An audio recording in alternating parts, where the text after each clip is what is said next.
What is Spellbreak? I would say it is inspired by Fortnite mechanics, but the difference lies in Spellbreak being more battle focused than building focused. In Fortnite, as you all well know, and the name itself implies, is building forts, aside from the battle. Here, however, in Spellbreak, it's all about magic. I am personally fond of magic, as I am sure some of you are. So this game is already in good standing with me. As I progressed through the tutorial, I wondered if I would remember all these little things in an actual battle. But if you're like me, you learn as you go, and despite feeling a little overwhelmed with all the new names, different abilities, and the different components, you still proceed to play and learn. I want to go over the different things introduced, but I'll start off with my game experience, and then I'll follow up with the game terms and mechanics. Feel free to jump ahead to the game mechanics. Game experience. Now, in my first game, I was able to land first place, to my detriment, as I am not skilled at this game or games that involve cursor aiming, but it filled me with amateurish confidence and created a false belief in me that I was good. I was obviously matched with other novice players. On my second playthrough, I landed on third place. I was being a little sloppy and not as aggressive that I let myself get killed. And at the same time, I am not that good. And I was sure I would get wiped pretty fast if I got matched with people with minor to decent experience. This proved true after a 2-hour play session. In these 2 hours, I was only able to be in the top 15th place 4 times. Yes, 4 times. Yes, after 2 hours. Yes, 2 of these were in my first 2 games. I had many rounds where I just got crushed. The experience is a lot of fun, and I could feel myself very determined each new game to reach that number 1 spot. And that is what locked me into this game. Coming into a new game, I felt a little better than prior games, a little more skilled, a little more polished, a bit more experienced, and more familiar with the controls and abilities of my gauntlets. This boosted my determination and my drive to continue playing and keep trying to win that number 1 spot. Whenever I reached top 15, it gave me a minor sense of accomplishment, but still very unsatisfying, as it always felt incomplete. Only number 1 could make me feel whole. Well, after 2 hours, I had to stop, because I have other responsibilities to attend to. But these 2 hours went fast, and I want to come back and keep getting better. I want to keep unlocking talents and leveling my mage class. Now to the game terms and mechanics. This being a new game, I have listed here all the different things introduced. And, as it turns out, you can also upgrade as you play. Starting with equipment. You have belt, boots, and amulets. For belt, this increases your armor. For boots, boots increase your run speed. Amulet increases your mana stores. Then, for each of these equipment, there are different levels of rarity that increases its strength or potency. The levels are common, uncommon, rare, epic, and legendary. Another component is scrolls. You can strengthen your mind, body, and soul, spirit, in scrolls. Scrolls. The mind strengthens your spell damage, the body scroll increases your spell cast speed, and the spirit increases your run speed.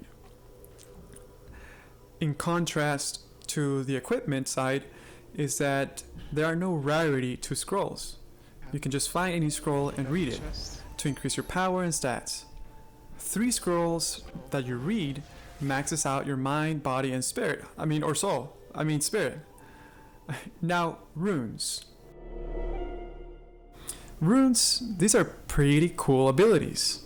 Wolf's Blood, my favorite, allows you to see where other players are located. They appear as little red icons in your sight. Shadow Step allows you to skip or dash and turn invisible. It creates a good escape or creates opportunities to get behind the enemy. Flight, as the name implies, allows you to fly. It is pretty solid in duration and a lot of distance can be traveled. Very useful to not get caught in a storm or gain a strategic vantage point. Teleportation, pretty self-explanatory, you teleport. You would have to be pretty good to use it on the fly in the midst of battle. Dash, it's a quick jump forward. Invisibility, you turn invisible. Pretty simple.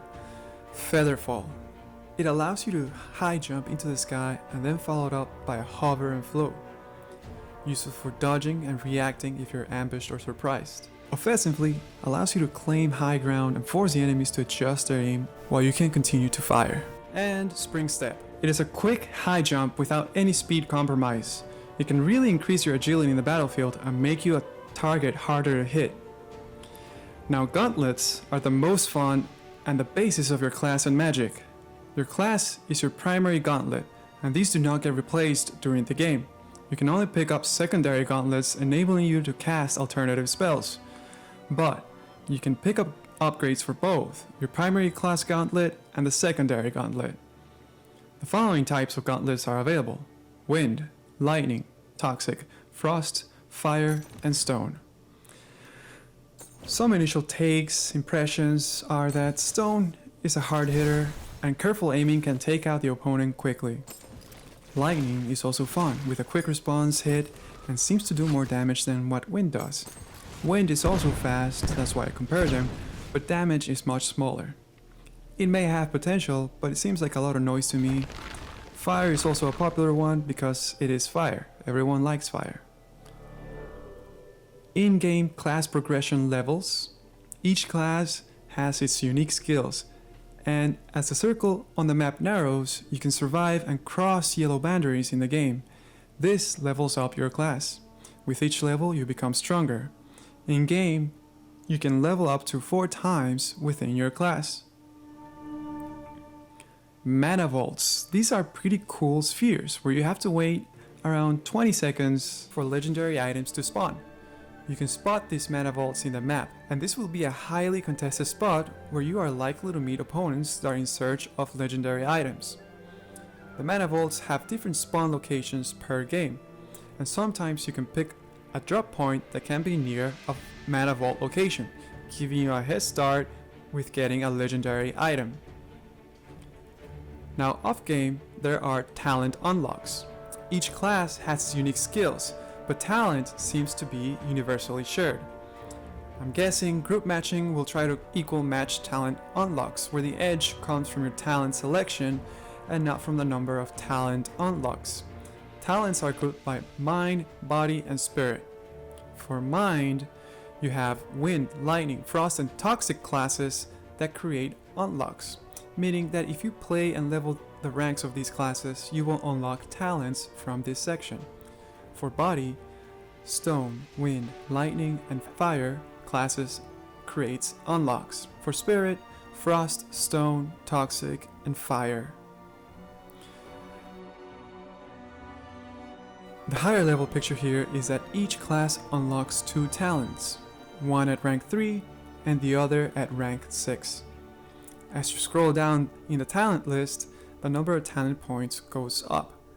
You can't select multiple talents within one section, within body for example, and max it out, but you can pick none, and this would allow you for a 3-0-3 combo, like 3 mind, 0 body, and 3 spirit.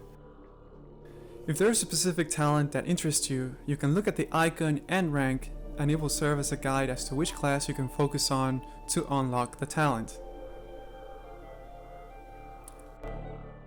Closing thoughts.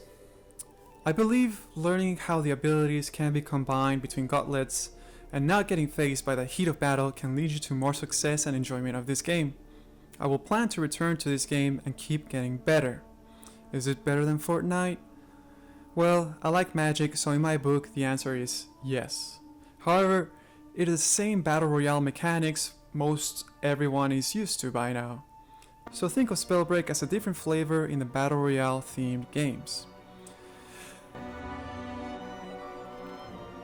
Thank you for watching, and leave a nice comment or hello.